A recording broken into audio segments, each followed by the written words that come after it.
Hello and welcome to the BWIO show. Today we have lovely Tona Brown joining us today. Hi. Hello, how are you? Good. How are you doing? I am wonderful and I'm so pleased to be here. Thank you. Thank you so much for joining me today. We're going to talk a little bit about being Black and being a transgender woman in opera. So I'm very excited to talk about this. So, was there a moment in your life when you fell in love with opera, when you just knew, ooh, that's it?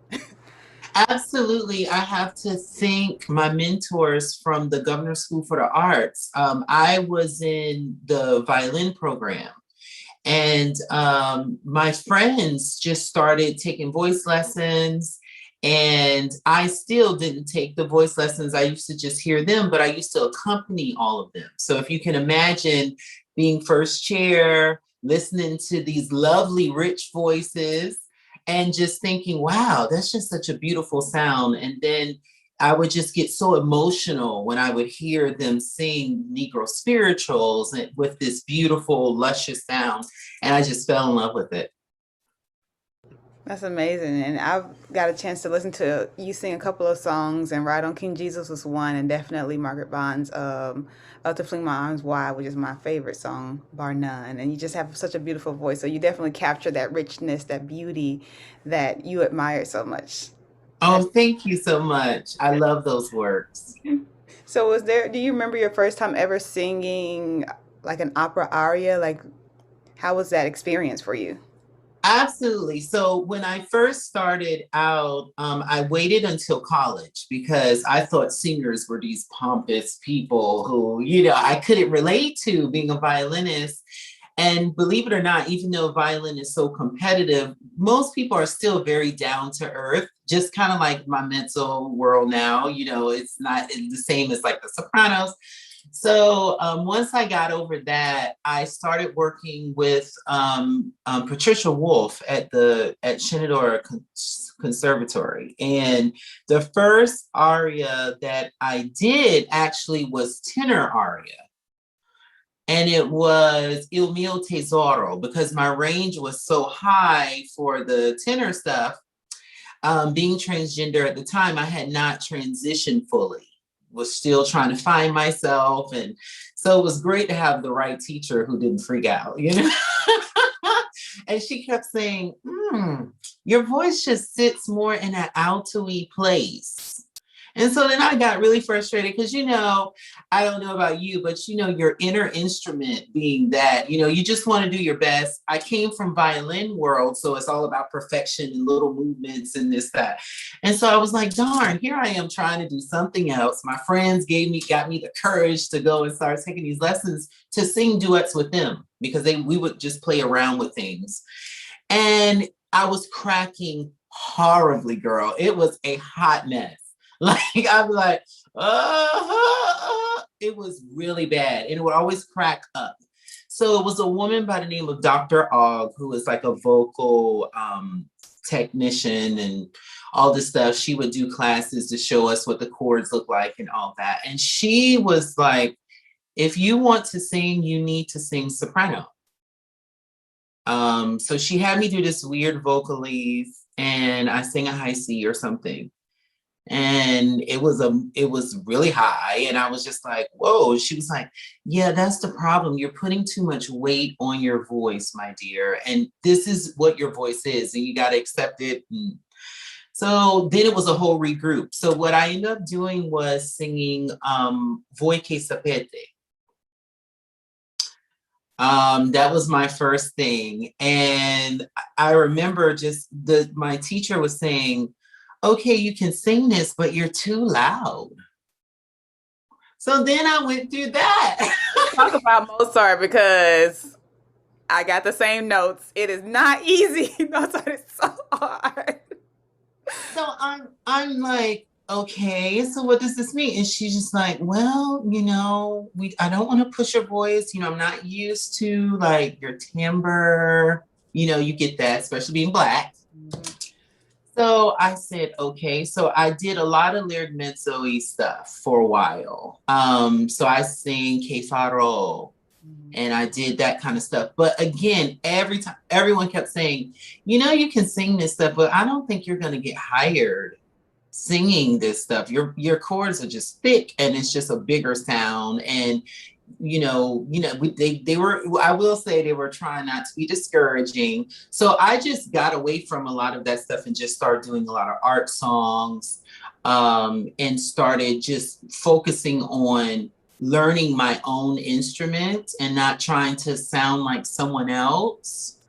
And then it just started to fill out more and more to more of to figure out like where I sat and that kind of thing. And I was getting frustrated too because I like really dark, rich sounds. And my being young, I didn't have the contralto part down to be able to bridge the two voices together properly, so it was seamless. Mhm. And so then that was another bit of frustration that I went through for quite some time. So it's been a journey. Yeah, now you're getting ready to do Soar Angelica, which is really cool. And that is like everything you just talked about in one role. Everything. And it's interesting because I never heard the role before. Mm. I was very fortunate that, unfortunate for the lady who was going to sing it, she got sick. And my vocal coach, I was just going in and having different lessons and preparing for events, because that's what I do a lot, sing for major events or play violin. And so I said, well, let me go. It's the summertime. I can learn new repertoire. And she said, oh my God, our Preachy Pesa just canceled. You would be perfect for this. And I was like, okay, let me hear it. I had never heard it before. And it's one of my favorite roles. I just love everything about it. It is still a challenge for me because it sits really low. But I finally, in my 40s, have it to do. And so I'm really pleased to be able to continue doing it. It seems like people keep calling me to do it, and I'm always down for it. Yes, yes, I love that because I mean, I wish I was a mezzo. I, Oh, I like literally wish I was. It doesn't work. right. No, I don't have it. That is my. Oh, that's my favorite part. Like of any voice type, is my favorite part is mezzo. So I love it's the best. So we're here to talk about being Black and a transgender woman in opera, and I wanted to know, I guess your thoughts about your experience, um, and how you continue to be motivated and encouraging and uplifted, even in a field that is already hard. absolutely. Yeah. Absolutely. I think for me, seeing that more younger people are getting opportunities has been so uplifting. Brianna Sinclair and others who are just out here, just saying, look, our voices, we're human beings. A voice is a voice is a voice. If it fits in the flock, if it works for the role, we should all be able to do whatever we need to do, even if it's not congruent with your gender expression as well. So that's the next level that you got to kind of get people through. But it's like opera of all things, it shouldn't be that hard because we have the pants roles, which I sung so many of those when I first started. So it's like it shouldn't be that big of a deal. Our audiences, they're not the ones that really care. So that it comes from the powers that be, in their ignorance. So it's been a challenge in the sense of I never wanted to necessarily be an opera star or anything because I do so much violin. But I wanted to be able to say, okay, if I wanted to do a role, if I wanted to audition, that I had the ability to do so. Right. And I've just been very fortunate to have people who are very caring, who heard a talent and they just literally recommend me for things when there's a need. And so I don't have to go through the same process that most people do. I do the things that I love, which is great. And people will tell me, oh, there's this going on, or we need this, or we need XYZ. Are you available? Go in there, audition if I have to. A lot of times I don't even have to. They've heard me do something else and go and do it. Yeah, and I think that you talk a little bit about community and how supportive they have been, and I feel like that is a big major thing for people who are singing, especially singing opera. You need people who are going to encourage you and support you, because to even want to sing opera, you got to have a deep love, and then to want. Especially being Black, you Okay. know. I mean, the first time I was in a newspaper article. I remember one of my good girlfriends, she's a mezzo, she was singing in Aida, and she contacted me and said, oh my God, Tona, why did you tell them that you were trans? She really did. And that's why I won't say her name, because she really meant it, because she wanted me to be successful. And she was like, you don't have to do that. You know, you have such a lovely voice and this, that. You may have just ruined your career. And I mean, all around the world, I was getting different friends who are, all of us are, you know, just out of school trying to get going. And that's the real reality for transgender artists in general, but especially in classical music. And it's slowly changing, but it is a real thing. And I said, well, if they don't want to accept me for entirely who I am, then I don't want to be a part of that. I just, you know, I'll just do recitals, which is what I love to do more than anything else. Shirley Verrett told me the same thing. She said, darling, she said, you're beautiful inside and out. We talked for like 5 hours. And she said, your voice is meant to be heard, but you need to find your own niche. And then she told me about the things that most people didn't know about her journey and how she was found, quote unquote, from doing a radio competition, and how integral she was in the civil rights movements. And so we had a lot of different parallels to talk about. And I wrote a article for her masterclass at in St. Louis for the St. Louis American. And she just loved it. And we talked again. So I've always had these amazing mentors who also struggled, even if it was behind the scene, but they were extremely successful. Right. And so it just kind of gave me an inspiration to say, okay, it might take me longer to get to where I want to go, but as long as I just keep doing the work, maybe figure out something else to do for income, you know, which is a real thing, yeah. You know, so figure out something to do for income.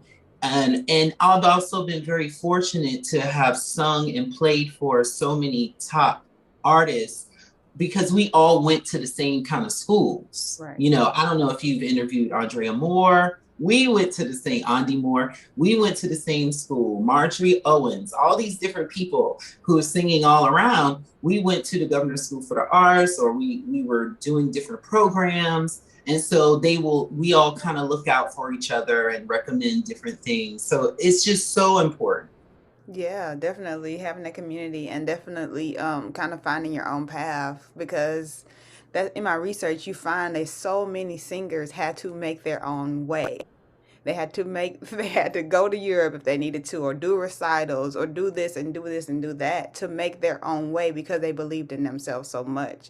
So if you Absolutely. have a message for younger singers, especially younger singers who are transgender singers who want to express themselves and want to be in this art form, how do you encourage them to continue to move forward and find their own way?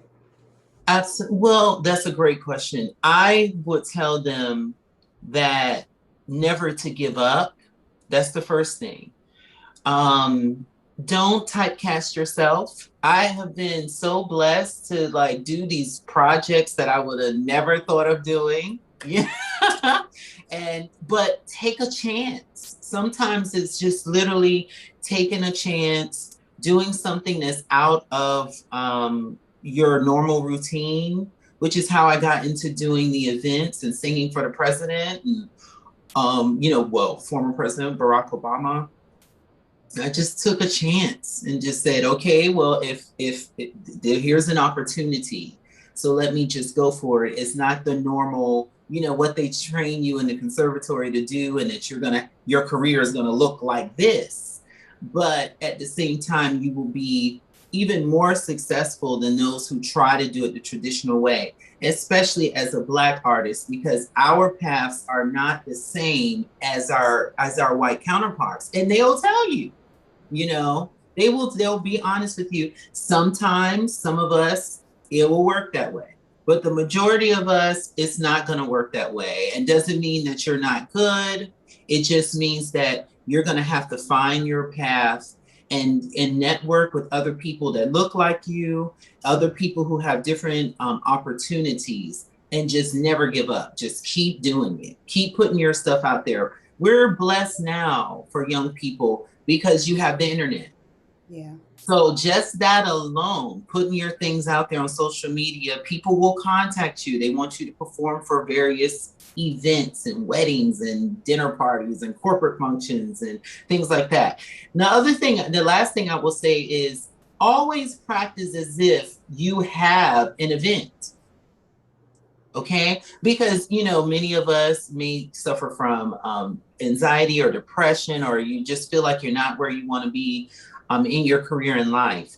But what marvels a lot of my friends, my roommates over the years, having to do the roommate thing and everything to survive, has been, I will continue to focus on whatever that event is, no matter what is going on around me.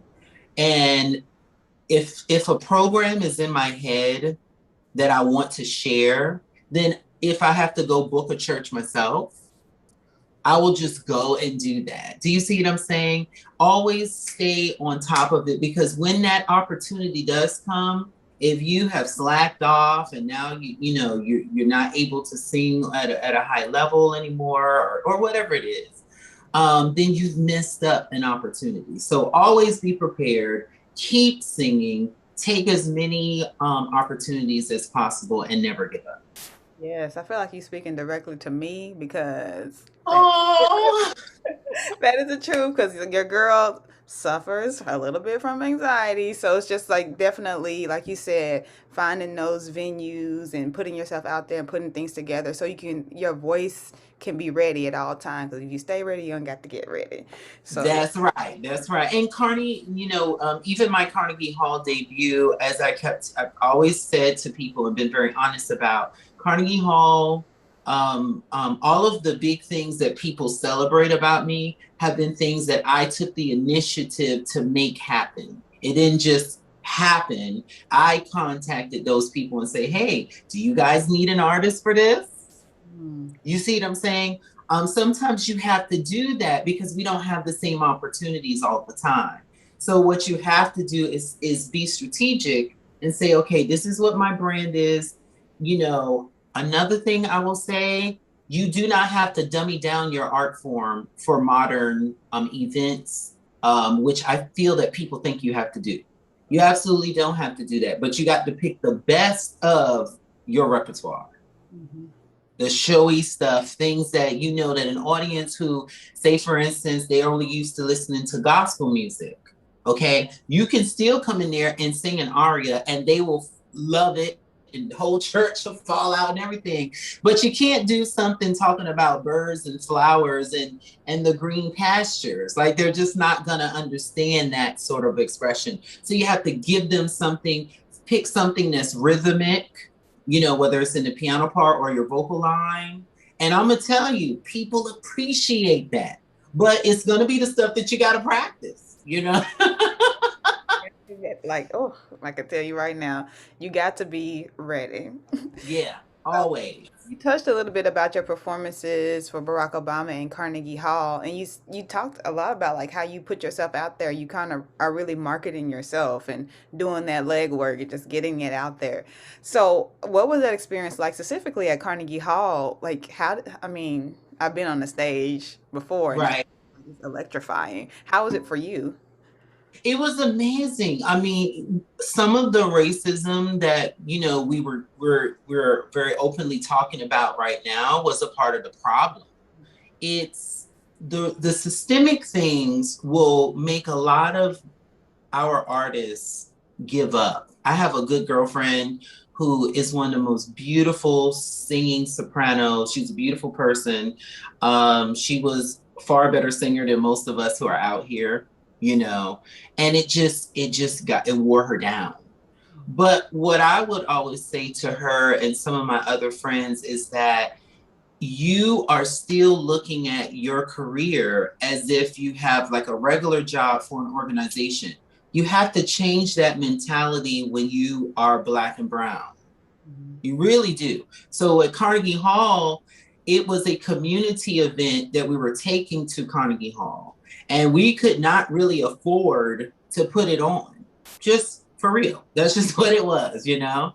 So we had to fundraise and like go out there, and all of these organizations who claimed that they were going to do XYZ and blah, blah, blah, blah, blah, fell through, but the show has to go on. So it was an amazing opportunity, but it also showed me just how much further we have to go to get the money for these type of events.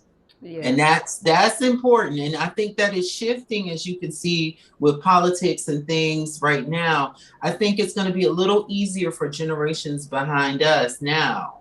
But yeah, you have to get out there, and if you got to do a couple jobs and whatever to get something paid for, that's what we have to do, because the banks and corporations and everything may not feel like they want to put their money behind you. Do you see? So, you know, I'm a very real person about it. You know, I'm very honest about it. And so performing for the president, of course, it was the same thing. I contacted, said he's going to be at this event.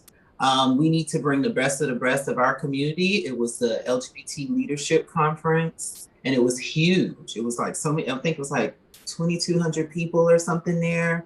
And so it was a big event, and I wanted to provide an orchestra. That's all. That was my whole thing. I said, you know, when he comes out, Yeah.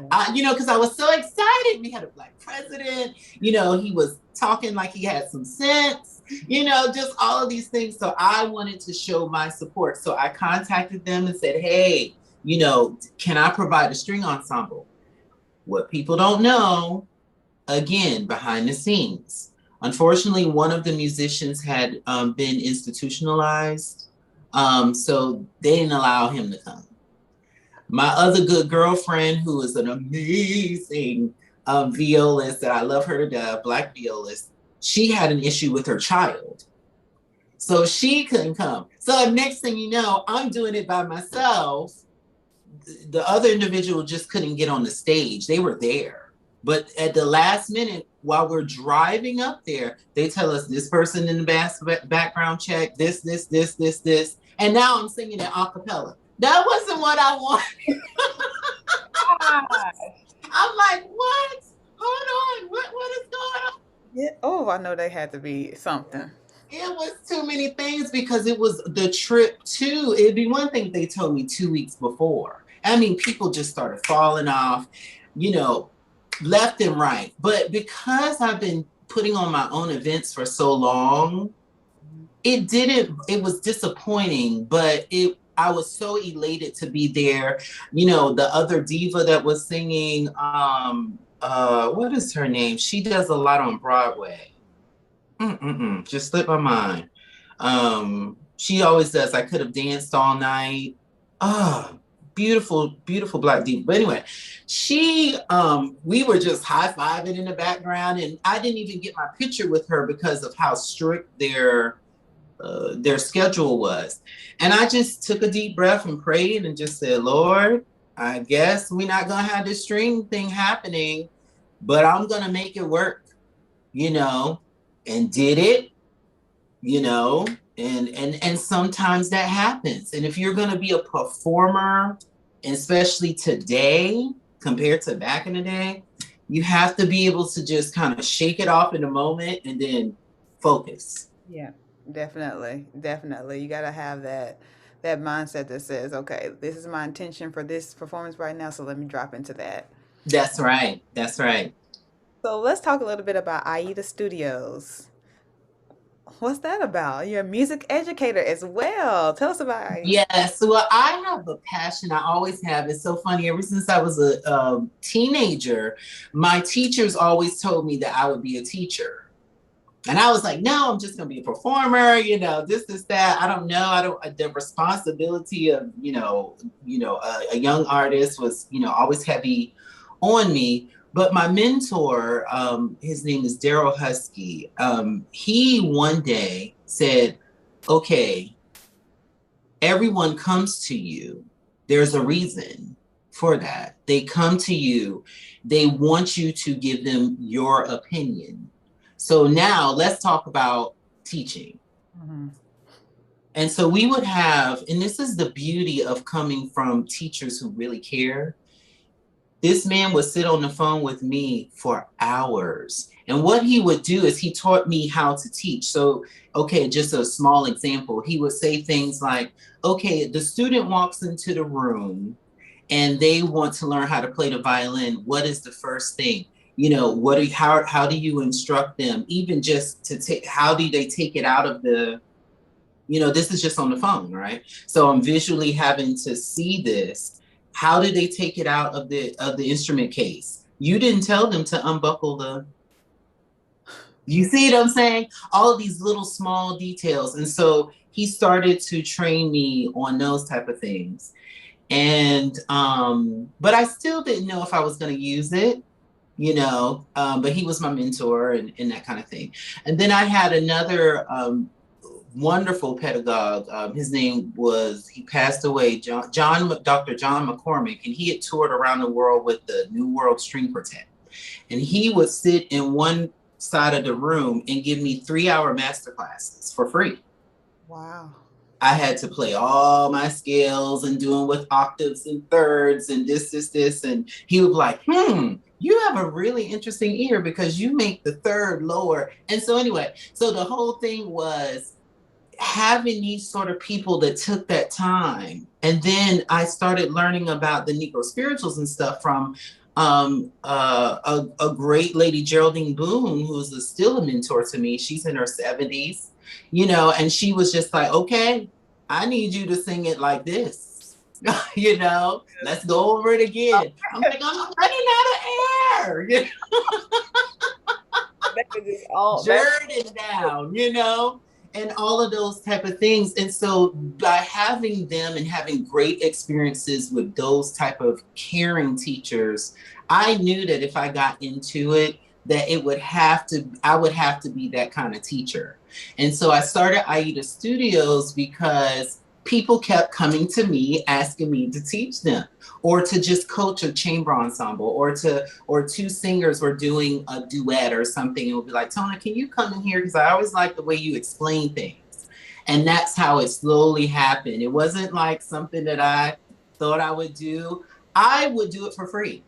In fact, it was so funny. Just I was telling one of my friends earlier today that there was a lady who hadn't paid for a while, and I just totally forgot because I always see her 2 kids. She has 2 kids. I teach them piano lessons, and I just love working with them, and I just didn't even pay attention because it became a passion of mine, and I teach every genre too. So my first student was a rapper. Wow. He saw me. I opened up for Regina Bell playing with some ensemble. And afterwards, we got to talking, and he was like, I'm a rapper, but I want to kind of make sure I'm doing the right thing because I get hoarse. I said, well, I can help you, with that. And that was my first student outside of college. Wow. Yes, because I mean, you already know pedagogy, so you can help. That's amazing. That's amazing. And even here you talk about the your 2 young students and the mother, and I'm just like, that is literally my story. My mom, she did what she had to do and she got us piano lessons out of nowhere. And that was just so important for us, my sister and I, to start our music career because we're both, vocalists and my sister still plays piano. So Where are you from? I'm from Jackson, Mississippi. Okay, all right. Your typical Southern. Uh-huh. Yeah, I'm from Virginia. So, and my family's all through North Carolina through Louisiana. So, Yes, yes, yes. So I love to hear your passion for your work and your love for what you're doing and love for classical arts. I think that that's very, very important. thank you. How can people, I guess, what's coming up next for you? So right now I'm doing a number. I told myself about 5 years ago that one of the problems with the way I'm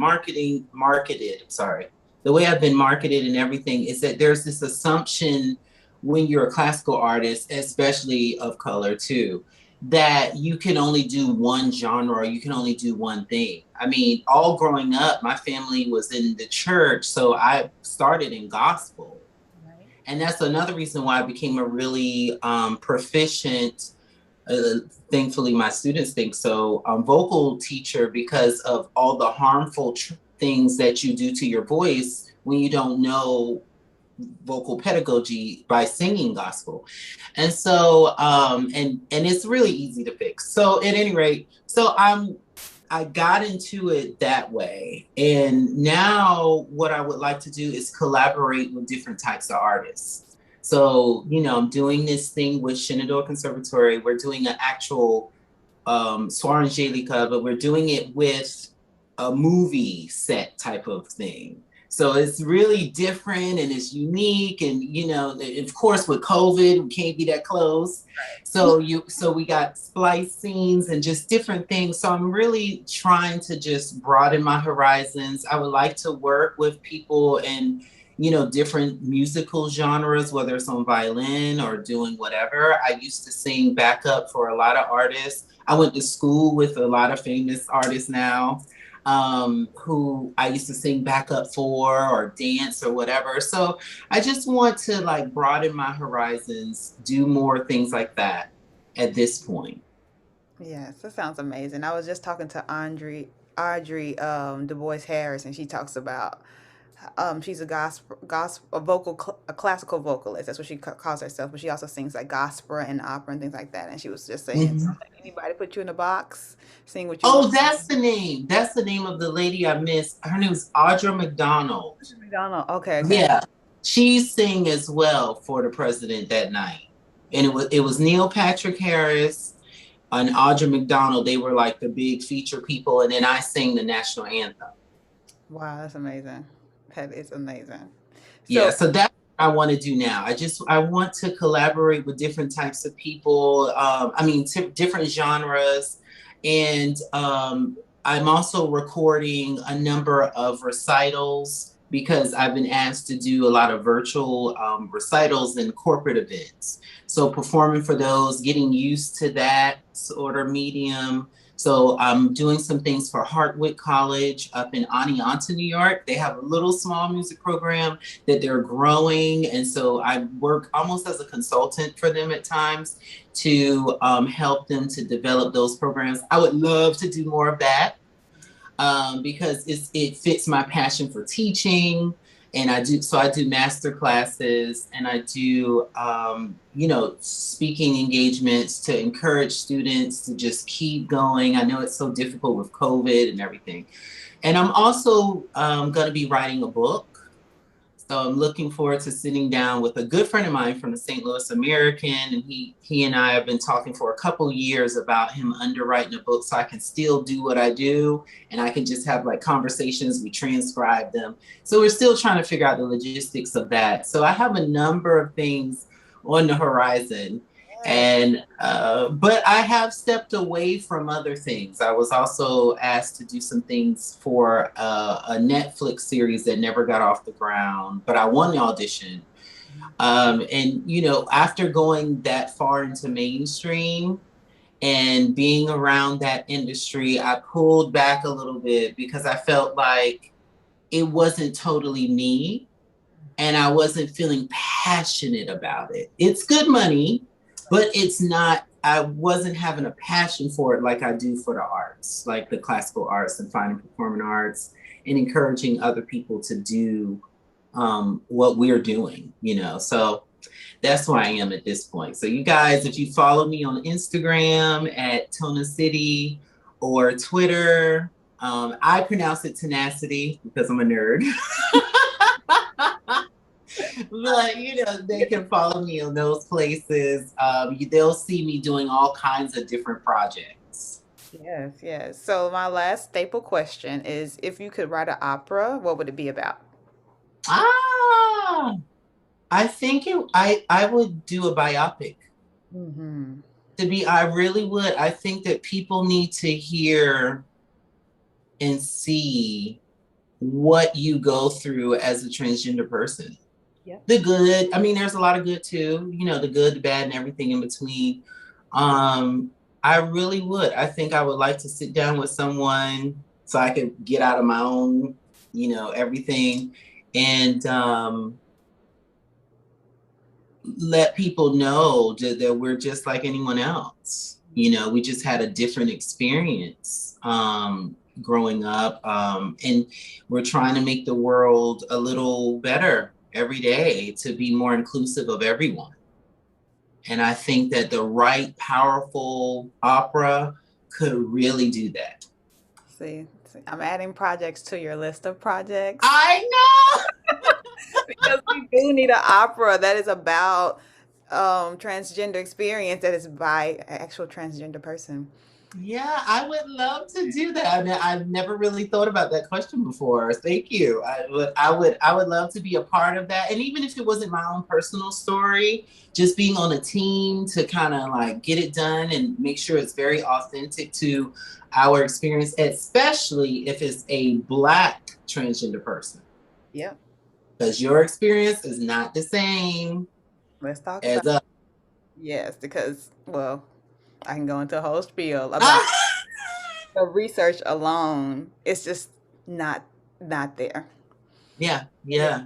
we don't like black people don't get enough weight, and then especially if you're talking about black transgender opera singers, the coverage is here versus like it's like a big gap, and I'm definitely dedicated to closing, like trying to do my little part to like you know. Yes, and I really appreciate this. I think, you know, people just need to know. And it's so funny because my friends take my experience for granted and they're just like, oh, you know, you're just like everyone else. Yes, you know my experience, but there's so many other people that don't. And that's why we have so many of these young women and gentlemen, but we have so many Black trans people being murdered right now. I mean, it's just a horrible problem, and there's no representation of us in mainstream, especially when it comes down to the classical arts. And so we have to change those things. You know, representation is very important. It's not everything, we all know as activists, but it is very important because if people don't see something positive, and especially a classical artist, they don't see that, then they don't even think it's possible. I mean, you have no idea some of the stuff that vocal coaches I've worked with in the past, just they would just limit even your range. You know, they just assume that just because of this, you know, there's just a lot of stereotypes and ignorance that is out there about who we are, how we live, why we are who we are, the whole nine. So that's why when you said that, I was like, you know, that would be really cool to Yeah. do an opera about this, my experience with this, you know. How many months you need? What, 18? I don't know. I don't know. I need a specialist. I can't do it all. I need somebody who's a Okay. Put no director. more weight on you. Just like hook me up, girl. We need to talk about that. Okay. Yeah, but because I will want to be at the premiere because we got. I mean, like I can only imagine because I'm on social media, so you see kind of what goes on with black singers, and just it's kind of disheartening to see because you know what people are experiencing. Just like an opera company should not be misgendering you at this point in the year of our Lord 2021. It should not be happening. Like It's that's crazy. literally Yeah, just ask, oh, this person, what are your pronouns? I mean, like, ah, it'd be upsetting me, but yeah. So you see it happening. We just need to definitely do more to put the conversations out there so it can be more. absolutely, girl. Let's get some people together.